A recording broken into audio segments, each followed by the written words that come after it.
Jamais au cours des siècles on n'a vu dans la science une telle dénaturation d'une statistique et dans un but aussi peu déguisé, une mystification aussi absurde qui est un outrage au bon sens du public qui n'en sera sûrement pas dupe.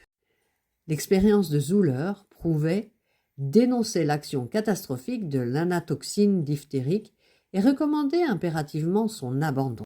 Il était donc facile d'éviter cette catastrophe, et elle n'aurait jamais dû se produire. La cause qui l'a provoquée est donc la dénaturation de l'expérience de Zuller dans le but de ne pas entraver le commerce du vaccin. Les faits que je viens d'exposer, parfaitement connus, historiquement avérés, peut-on dire, se passaient en 1925. Le 6 décembre 1927, l'Académie de médecine votait le vœu suivant.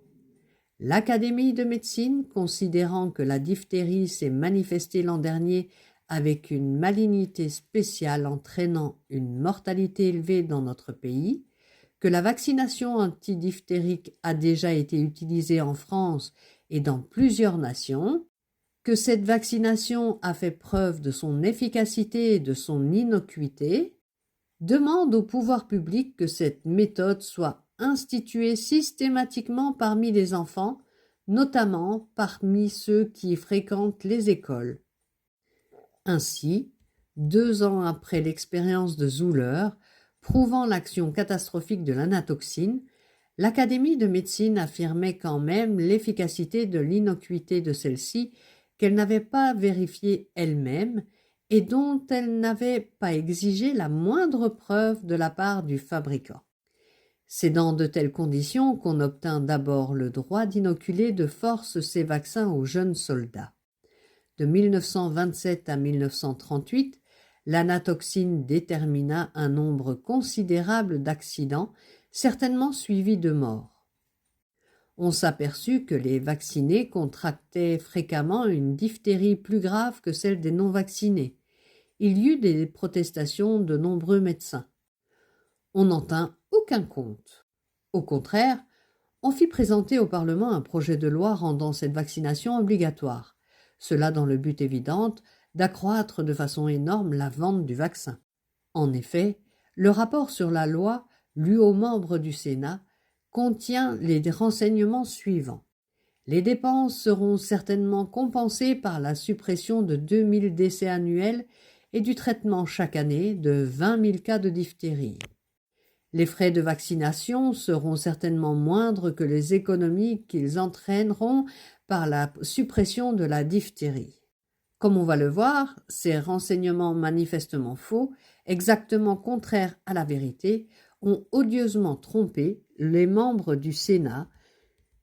C'est uniquement parce que leur opinion a été faussée qu'ils ont voté la loi.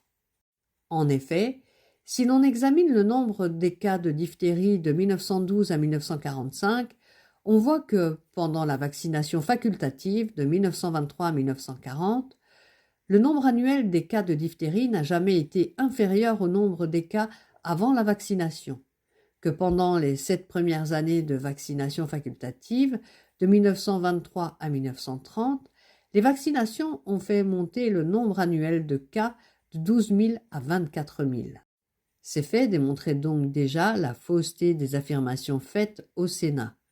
De plus, cette fausseté était prouvée en 1938 par le résultat catastrophique des vaccinations en Allemagne, où elles firent progresser le nombre de cas de diphtérie de 30 000 en 1926 à 147 000 en 1937. Cette augmentation énorme, bien connue en 1938, s'opposait donc formellement à ce qu'on puisse affirmer et croire que la loi nouvelle allait supprimer la diphtérie en France. Ce nouvel outrage à la vérité montre donc que c'est seulement en trompant l'opinion des membres du Parlement qu'a pu être votée cette loi odieuse qui a privé les Français de la plus précieuse des libertés, celle de disposer librement de leur corps. Ces affirmations fausses sont écrites dans le journal officiel du 28 juin 1938, page 7371. Et l'application de l'odieuse loi leur a donné une terrible réponse par les 150 000 diphtéries inoculées par le vaccin et plus de 15 000 enfants assassinés par lui depuis 1941. Et voici maintenant les résultats de l'application de cette loi odieuse d'après les statistiques officielles. Le nombre de cas de diphtérie, qui était de 13 795 en 1940, monta à 46 750 en 1943, à 41 500 en 1944, à 45 500 en 1945, et la mortalité fut 2 à 4 fois plus considérable pour les diphtéries que pour celle des non-vaccinés. En comptant l'année 1946, il y a eu au total environ 150 000 cas de diphtérie de 1940 à 1946, en supplément du nombre ordinaire des cas avant les vaccinations, et plus de 15 000 enfants tués ou plutôt assassinés par la natoxine. Suivant les départements, le nombre des cas a été 2 à 5 fois, 10 fois, 15, 20, 25 et jusqu'à 35 fois plus considérable qu'avant les vaccinations. Fait qui prouve que chaque département a été le siège d'une expérience dont le résultat a confirmé celui de celle de Zuller, ou a même été encore plus démonstratif. Les conclusions de ces faits sont les suivantes.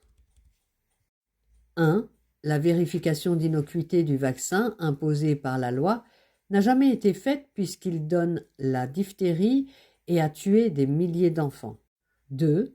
L'affirmation par l'Académie de médecine du 6 décembre 1927 que cette vaccination a fait preuve de son innocuité était donc inexacte et a gravement faussé l'opinion des membres du Parlement.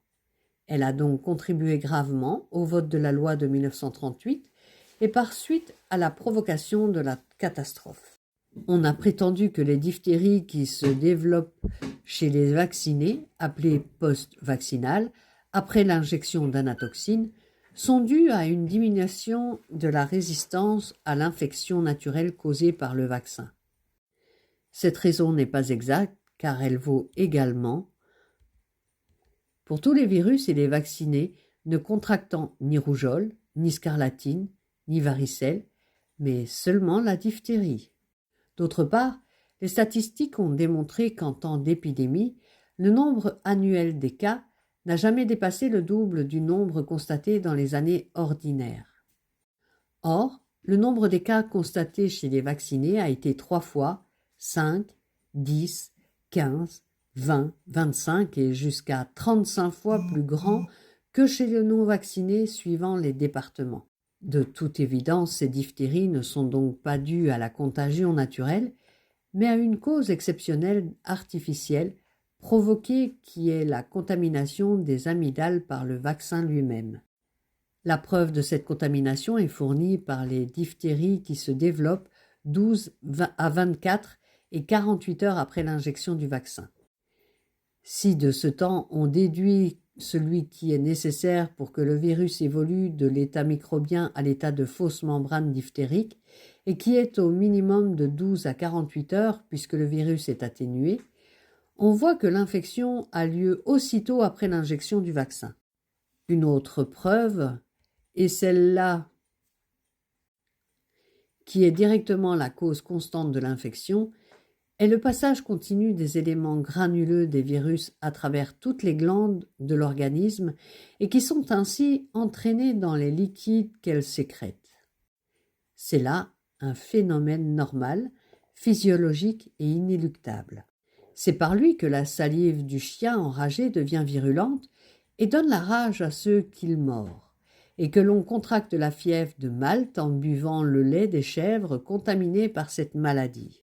Enfin, une preuve est encore donnée par le fait que la diphtérie des vaccinés est toujours plus grave et a une mortalité 2 à 4 fois plus élevée que celle des non-vaccinés. C'est donc l'anatoxine elle-même qui inocule la diphtérie.